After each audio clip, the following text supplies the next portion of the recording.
Perkenalkan, nama saya Najwa Fitria Nuragni dengan NIM 2030 3070 2135. Perkenalkan, nama saya Octavia dengan NIM 2030 702137. Perkenalkan, nama saya Septiwilia Putri dengan NIM 203030702141. Nama saya Pani Susilawati dengan NIM 2030 30 70 2131. Perkenalkan, nama saya Paula Anggraini dengan NIM 20 30 30 70 2133.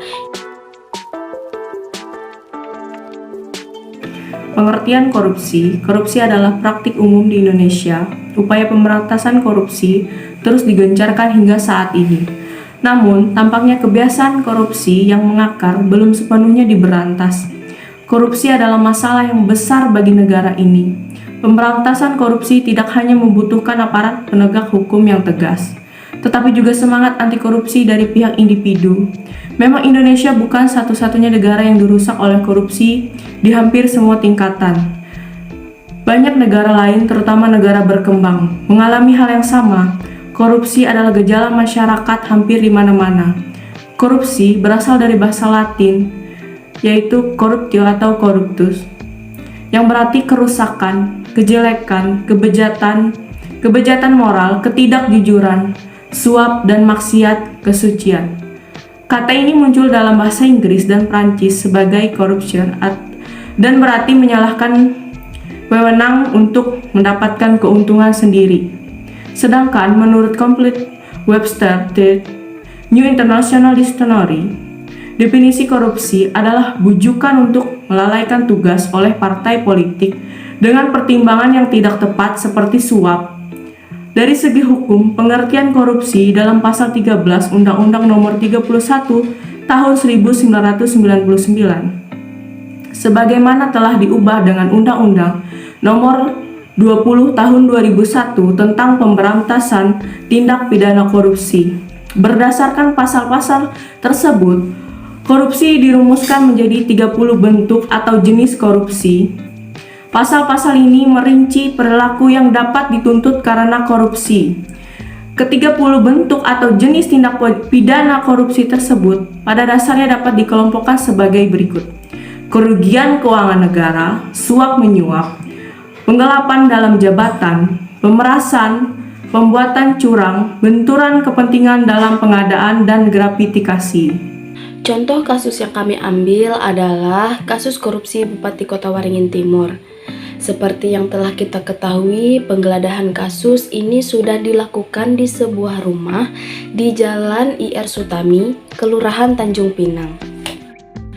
KPK menetapkan Supian Hadi sebagai tersangka pada tanggal 1 Februari 2019 dalam kasus dugaan korupsi terkait penerbitan izin usaha pertambangan atau IUP kepada 3 perusahaan dari pemerintah Kabupaten Kota Waringin Timur.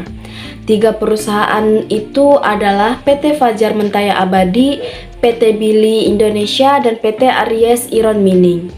Dalam kasus ini, perbuatan Supian diduga telah merugikan negara sekitar 5,8 triliun dan 711 dolar Amerika. Dampak internal dari korupsi.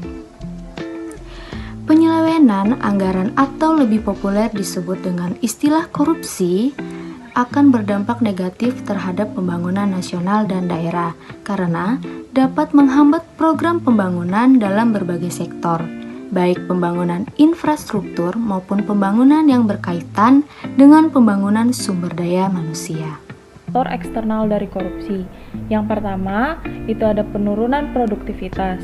Produktivitas pada setiap industri dan produksi akan menurun karena dampak dari korupsi ini. Yang kedua, menurunnya pendapatan negara dari pajak.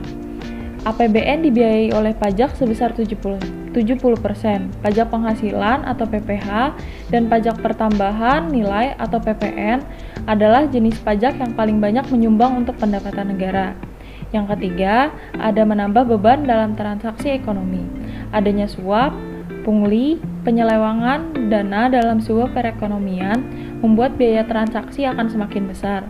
Yang keempat, birokrasi tidak efisien. Birokrasi memiliki tujuan untuk memberikan pelayanan kepada publik.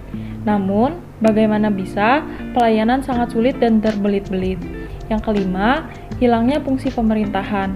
Korupsi memiliki dampak kepada pemerintahan karena tidak mampu menjalankan fungsinya yang sebenarnya. Yang keenam, garis batas negara yang lemah. Korupsi juga menyebabkan masyarakat yang berada di garis batas negara mengalami kemiskinan.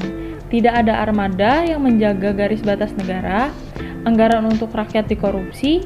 Hal ini menjadikan masyarakat yang berada di batas negara kesulitan mengakses air, listrik, pendidikan, dan lain-lain. Dan yang terakhir, ada kualitas lingkungan yang rendah. Korupsi menyebabkan kualitas lingkungan menjadi rendah. Ini disebabkan oleh banyak faktor yang merusak lingkungan, sehingga kualitasnya menjadi rendah, seperti adanya kepentingan ekonomi, penebangan hutan, tambang yang dieksploitasi secara besar-besaran.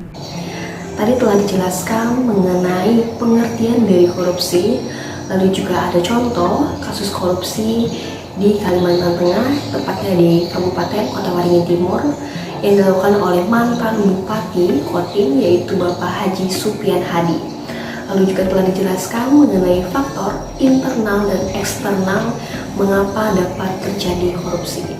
Jadi perlu diketahui bahwa korupsi tidak memandang siapa dia, tidak memandang tinggi atau rendahnya jabatan dia, tidak memandang dia berada di organisasi yang kecil atau yang besar. Korupsi adalah habit, korupsi adalah karakter.